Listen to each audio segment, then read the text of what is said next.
Welcome back to ESBR Boxing's YouTube channel. Delighted as always to be joined by Paul Kelly. This is a reaction video to the news that Florian Marku will face Chris Kongo. Florian Marku, been a fairly inactive fighter, had one fight last year against Dylan Moran, which lasted about a minute or so. Chris Kongo, on the other hand, has also been inactive. Fought Echo Esman in a close fight at the beginning of last year also. So two inactive fighters, Paul. Two fighters have got kind of decent records. And Chris Kongo's got the two losses on his record. Florian Marku is still undefeated. Interested to know your thoughts on this fight. I know the two had a bit of a physical altercation at a press conference, which was about 6 months ago, I would say. But yeah, here we are. The fight is official. Give us your thoughts on this. Yeah, mate, thanks for having me on first and foremost. But yeah, as you mentioned there, mate, despite being, more inactive than we'd perhaps like, when Florian Marku fights, you kind of have to take notice. It seems to have such a hype and fandom about him, particularly obviously in Albania, the Albanian king, but even in the UK now, where he seems to be kind of setting up and fighting. Most of the time, he seems to have got a huge fan base, and he obviously has his critics as well. But I think when you do have to, he's one of them now where when he fights, you watch. Whether you want him to win or not. I think he's kind of must. Wouldn't always go as far as saying it's much. His fights are must watch, but kind of are. I suppose he's an exciting fighter. Um, whether what level you think he's at, perhaps remains to be seen. But in terms of excitement and pure fun, I think he's proved in every single one of his fights that it's worth tuning in, because he's shown that he's got dynamite in his hands, can end the fight at any given moment, as we saw against Dylan Moran. Has also shown that he's got frailties, perhaps as well in the past.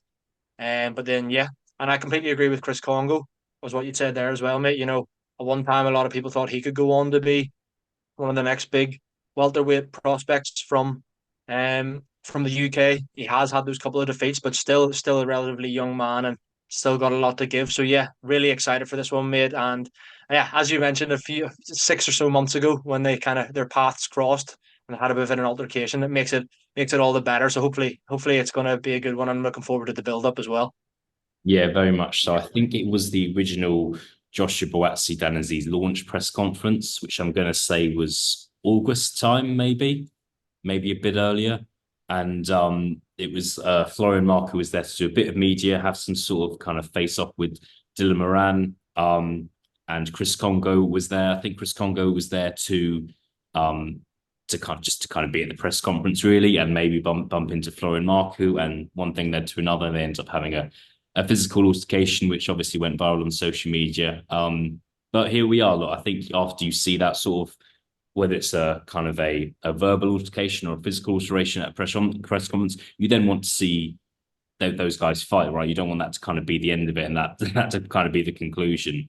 You actually want to see these guys fight. So there's clearly genuine animosity there, which does numbers as well. Let's be honest. One question I've got, Paul.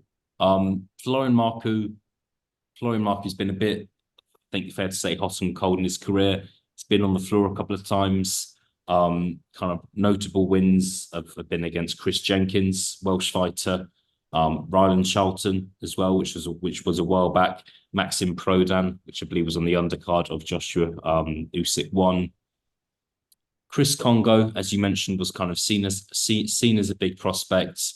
Had two fairly close losses against Michael McKinson and Echo Esserman. Maybe doesn't have that kind of name on his record. Beat Sebastian Formello a couple of years ago, who's been with the likes of Conor Benn. Is Chris Congo Florian Marku's toughest test? Would you say or not? Yeah, for me, definitely yes. Quite say that quite confidently as well. I think that if Chris Congo's at his best, similar to what the fighter that we saw against, Echo Esserman and Michael McKinson, or up at that level against Formello as well. I think, if we're talking about that Chris Congo, he may be even better than that now, of course, as well, he would say. Then, yeah, this is definitely the toughest test of Florian Marku's career. I think, some of those wins that Marku has had now, you look at the Ryland Charlton win, and he was on the deck in that fight, and it was a tough fight for him. And it hasn't aged well, that win, really, when you look at what Adam Azim did to Ryland Charlton and stuff since. Then at the same time, you're looking at Florian Marku's last performance, and Dylan Moran. You and I were reacted to that, and it was sensational. Fair play to him. Like, I'm one of these. I hate to say, I'm not a critic or anything really of Florian Marku. I just have a lot of questions, and I've kind of it still require a lot of answers from him. And so I did back Dylan Moran, potentially to upset Florian Marku, but how wrong I was. But yeah, no, I think that if you're looking at it both in terms of name and actual boxing ability, I do rate Chris Kongo is probably the toughest test of Marku's career. What about yourself? Yeah, I'd have to say so. I think Chris Kongo's inactivity worries me. Um, but I think if you consider how far Chris Kongo pushed Echo Esserman and the Michael McKinson fight, he lost, but he wasn't kind of a shutout. I think he still didn't disgrace himself in that fight. So I think it would have to be Florian Marku's toughest test. One point I would make is I think the general question here is Florian Marku being matched carefully because he's such a massive ticket seller? And if he say loses, do all those people necessarily come to his next fight? I think that's kind of the wider question here. And I think one thing I would say to Marku's credit is some people were backing Dylan Moran like yourself. And Mark, look, I don't think anyone predicted a first round or an early knockout for Florian Marku back last year. I don't think anyone would have predicted that. So we'll see. I'm looking forward to it. I think it's a good fight. Obviously, it will be on Sky. It's another competitive fight that we'll see on Sky Sports, like we did over the weekend between Michaela Meyer, Natasha Jonas, and Zach Jelly and Jack Cullen. It's what we want to see. We don't want to see fights announced when kind of everyone knows who's going to win and how they're going to win and what's going to happen before the first bell goes. We'll sign things off, Paul, as we always do with an early prediction. I personally don't know what my prediction is at this stage, but I'll give you the floor in case you got one. Yeah, mate, and honestly, I can already see all of the Florian Marku fans are going to comment on this video, giving me stick. What's that?